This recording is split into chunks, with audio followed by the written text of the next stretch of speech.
Ancient legends, myths, and religions from around the world have spoken of gods and angels, not always in the spiritual sense, but actual flesh and blood beings interacting with mankind.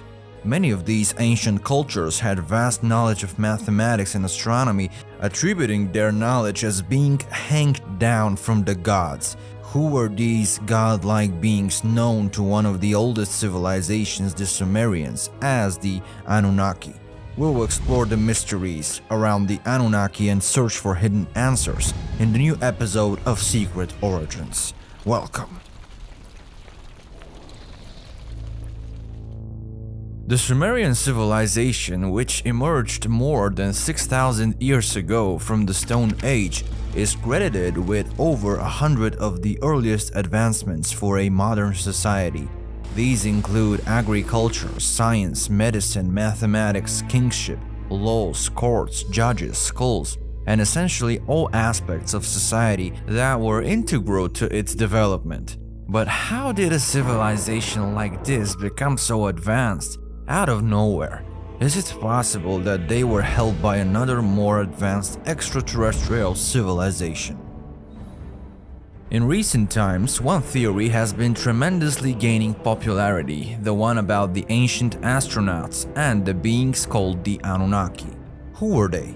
Did they truly exist? And if so, what was their purpose and the motivation for creating humanity? Thought to be the oldest civilization in the world, the southern Mesopotamian civilization of ancient Sumeria emerged around 3000–4000 BC. They left behind valuable evidence of their advanced society, including writing on cuneiform tablets made of clay and stone, which they invented. Using a wedge-shaped stylus to impress symbols onto wet clay tablets, their writing system allowed for information to be preserved. For a long time, deciphering the cuneiform tablets proved difficult. In March 1843, however, thousands of tablets were uncovered at an Assyrian palace, providing crucial evidence of an ancient kingdom. Within a decade, the ruins of the Sumerian capital city of Ur were also discovered. Here, researchers found the ziggurat of Ur, cuneiform tablets, and gold-adorned tombs. But what is interesting is that the cuneiform tablets found at the site reveal more than just evidence of an ancient civilization. They point to descriptions of a group of divine beings known as the Anunnaki, or the princely offspring of God, who, according to Sumerian belief, descended from the sky. The Sumerian civilization believed in hierarchy of gods called the Anunnaki, which the heavenly gods being the supreme deities. These beings possessed immense knowledge and power beyond human capacity, and their origin remains a mystery to archaeologists. The Sumerian tablets suggest the possibility of extraterrestrial origin for the Anunnaki, who played a significant role in the civilization's development. They were responsible for genetically engineering the human race, as seen in the Sumerian king list containing names of kings who lived for hundreds of years, leading researchers to speculate about the presence of extraterrestrial genes. The Sumerian king list is perhaps one of the most important ancient texts that perfectly describes a time in history where literally gods ruled for thousands of years. After the kingship descended from heaven, the kingship was in Eridu. In Eridu, Alulim became king. He ruled for 28,800 years. Alaujar ruled for 36,000 years. They ruled for 64,800 years. One of the most interesting details about the Sumerian king list is the fact that the earliest list describes 8 kings who ruled over Earth for a total of 241,200 years since the original kingship had descended from heaven, all the way to the time of the Great Flood, which swept over the land, and once more the kingship was lowered from heaven after the flood. Could the ancient kings of Sumer have lived for hundreds or even thousands of years, making them our extraterrestrial ancestors? Some believe this question was answered over 35 years ago. In 1976, Zecharia Sitchin published the book The 12th Planet, revealing his interpretation of the Anunnaki deities. Sitchin believed that the Sumerian gods were extraterrestrial who landed on Earth over 450,000 years ago, created humans, and played a role in their downfall during a great flood. But why did the Anunnaki visit Earth and create humans? According to Sitchin's hypothesis, they came to Earth to mine gold and created humans to perform the task. This theory is controversial, but provides evidence that the Anunnaki were the original creators of mankind.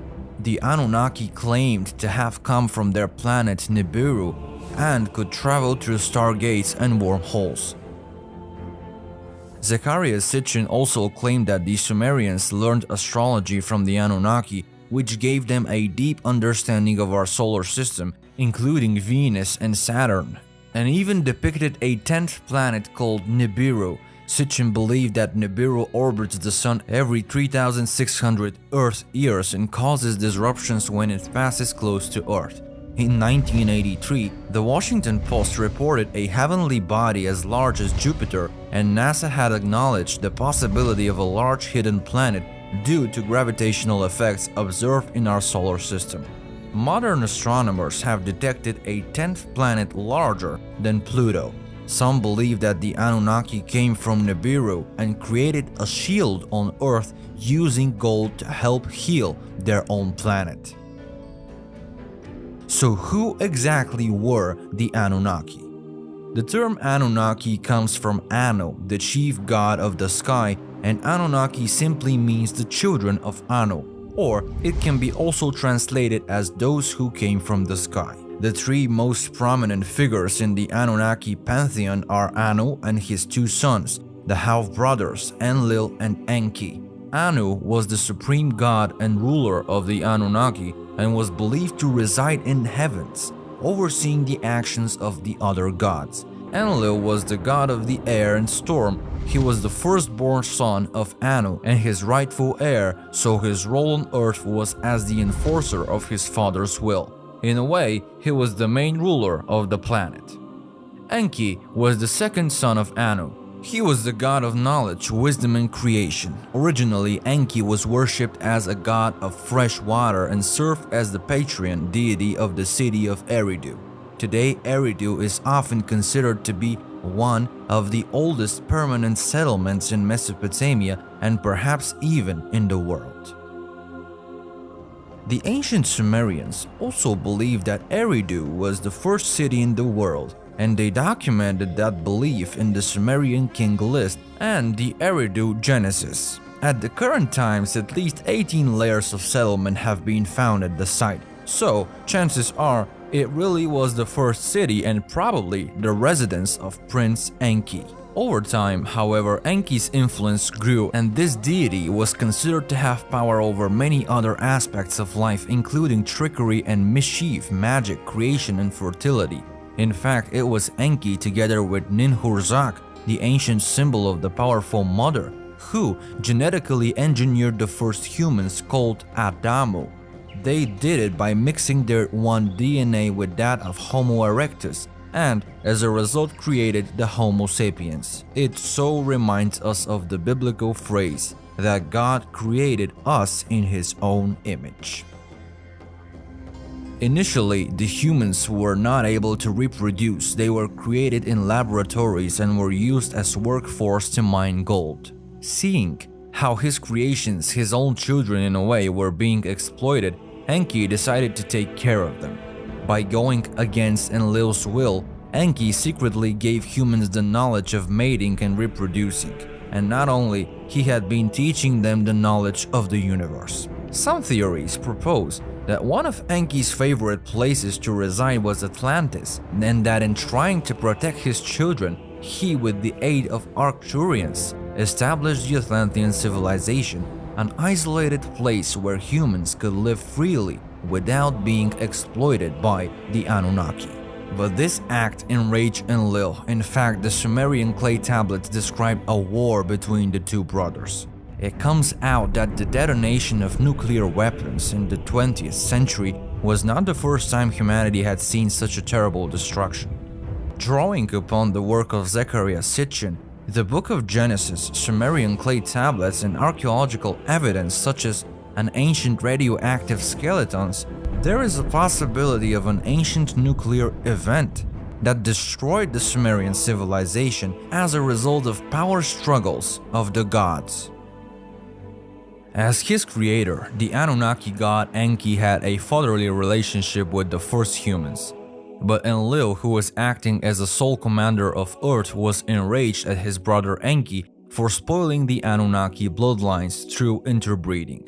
This shift imposed a blackout not only of the very human nature of the Anunnaki gods, but also of humanity's own ancient past on Earth. There is a theory suggesting that two of Enlil's attacks against the Enki clan and humanity are described in the stories of the Deluge and the Tower of Babel.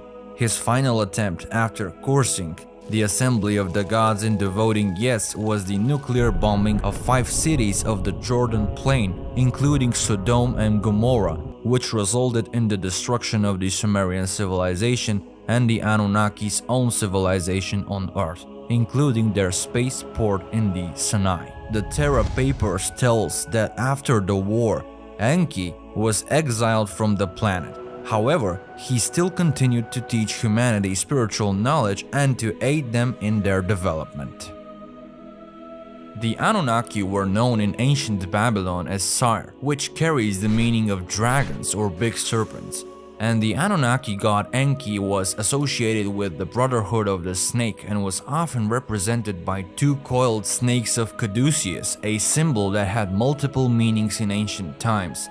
Some scholars have suggested that the symbol represented the reptilian nature of the Anunnaki and their alleged connection to a reptilian alien race, while others have linked to the coiled serpent as a symbol of Kundalini, of spiritual knowledge and wisdom.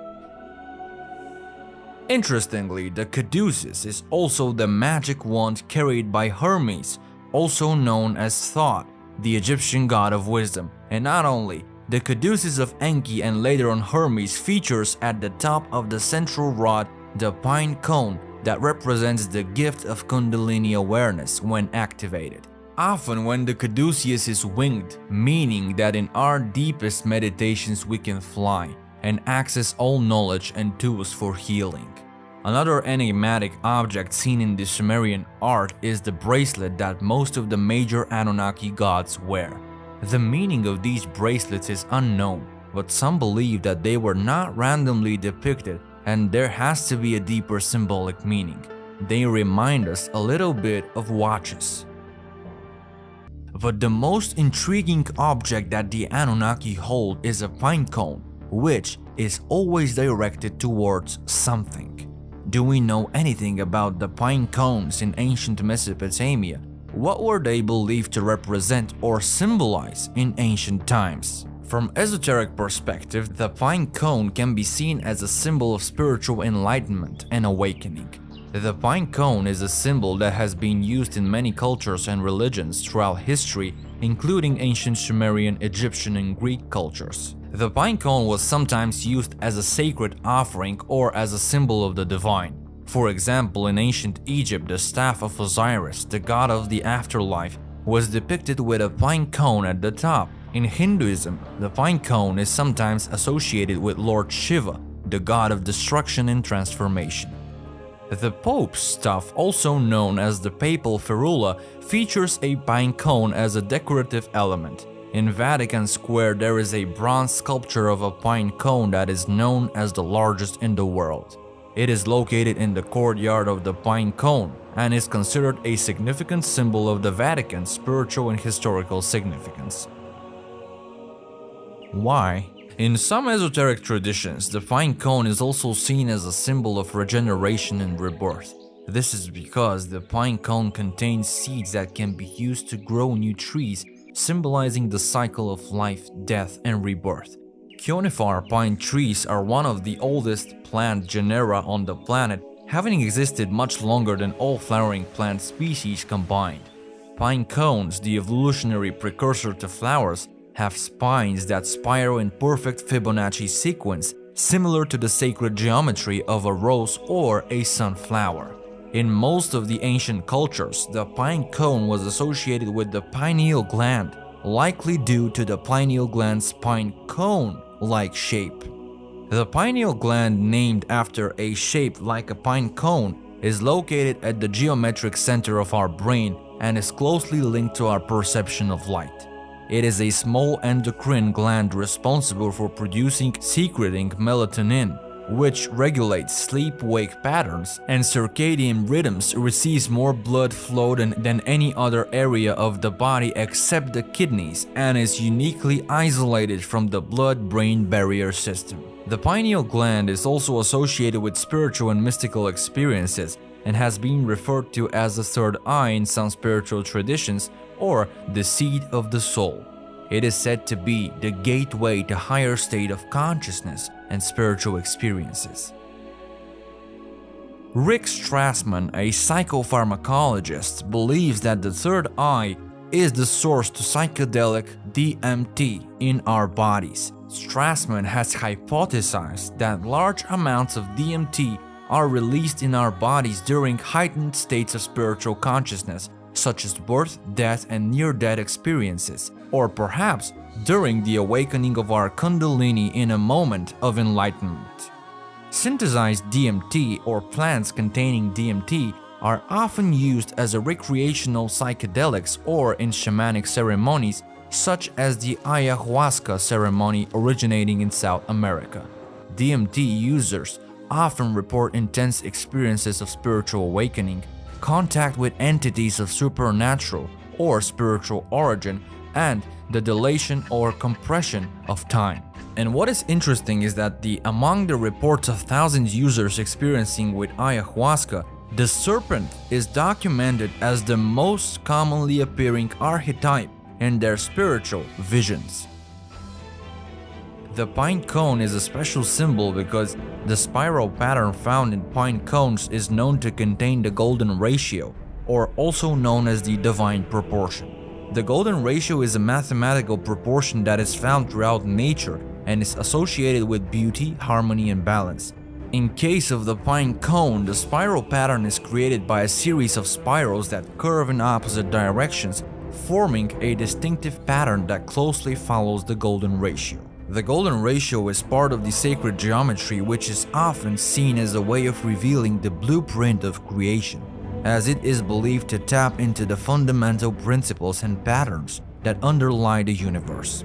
So now, it is even more evident that the pine cone that the Anunnaki were holding was not there by chance, but in fact, it symbolizes sacred knowledge, the blueprint of creation of the whole universe, and carries the message of spiritual awakening and enlightenment that can be achieved through the activation of the pineal gland. And so it comes out that the Anunnaki not only created humans as slaves, they also played a role in the evolution of human consciousness, helping humans to access and cultivate their spiritual potential. By their genes with that of Homo erectus, they also encoded in our DNA sacred knowledge of the universe and of the source of everything, knowledge that throughout history we have deeply forgotten, but it is still there, planted somewhere in our DNA, and we still have the ability to remember it and activate it. Other intriguing traits associated with the Anunnaki include the mysterious bag depicted in ancient artwork, which some researchers believe was a container for the water of life, a substance used in the Anunnaki's genetic experiments on humans and animals. Or what if they were carrying the seeds inside them? The bags held by the Anunnaki in ancient Mesopotamian art could have represented a variety of different things. One interpretation is that the bags may have represented the Anunnaki's role as keepers of the secrets or keepers of the knowledge. In this interpretation, the bags could be seen as containers for advanced knowledge and technology, representing the Anunnaki's role as the guardians and protectors of ancient wisdom. Elsewhere, the hanged bag image shows up with striking similarities in two stone reliefs, one made by the Assyrian of ancient Iraq sometime between 880–859 BC, and the other made by the Olmecs of ancient Mesoamerica sometime between 12,400 BC. In both of these images, a man-like figure carries the handbag in his hand as if it were a basket or purse. When used in Assyrian art, it is said the purse holds a magic dust, probably symbolizing the fertilization of Earth by the Anunnaki. After all, they were believed to be the creators of our planet. In contemporary times, the Anunnaki are often depicted as the equivalent of the creator god in the Old Testament. But could there be evidence of the Anunnaki's existence in ancient texts such as the Bible and archaeological discoveries, and how will we know for certain? There are various mentions of extraterrestrial encounters in the Bible, including descriptions of vehicles such as clouds, pillars, and dwellings, and references to UFOs as flying furnace and burning bushes. The book of Genesis also mentions the sons of God having offspring with human females, resulting in hybrid beings known as the Nephilim. They are described as possessing a cloak or garment that gave them powers similar to those of the Anunnaki of Sumeria. Ancient texts, such as the ones Zecharia Sitchin was deciphering, imply that the Anunnaki owned the Garden of Eden. So, it turns out that the serpent was a member of the Anunnaki, not just a biblical creature. It is speculated that it was indeed Enki himself, who transformed into a serpent to give the knowledge of mating to his children Adamu. And it seems logical since Enki has always been associated with the symbol of the serpent. The book of Ezekiel also describes possible extraterrestrial encounters. Ezekiel is a major prophet in the Old Testament of the Bible. He was a priest who was living in exile in the city of Babylon. According to the Bible, Ezekiel was chosen by God to receive visions and messages, which he then delivered to the people of Israel to guide them and warn them of coming judgment. Ezekiel's prophecies are recorded in the book of Ezekiel, which is one of the books of the Hebrew Bible and the Christian Old Testament. According to Ezekiel's book, he had a vision of being with wings that moved and made tremendous noise and a wheel that moved without making a steering movement. At first, Ezekiel thought that what he saw was God, and he fell on the ground to pray. However, he later realized that it was not God and described what he saw. These descriptions bear a striking resemblance to what modern-day UFO sightings look like.